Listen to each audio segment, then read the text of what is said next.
Hello, welcome back to the channel.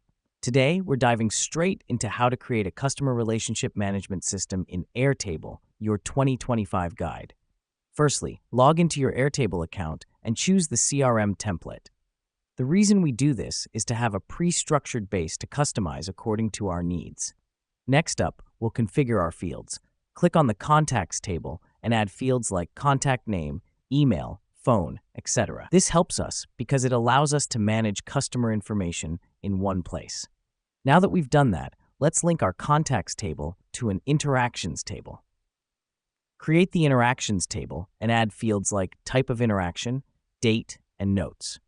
Then, add a link to another record field and link it to the Contacts table. Here's what's happening behind the scenes. Every time you log an interaction, it will be associated with the respective customer. Next, let's create a sales pipeline table and link it to both the contacts and interactions tables. This will give us a comprehensive view of where each customer is in our sales process. Let me explain why this matters. By linking the tables, we can access all related information with just one click, making our CRM system more efficient.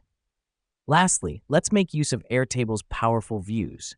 Create a calendar view in your Interactions table to visualize when each customer interaction took place.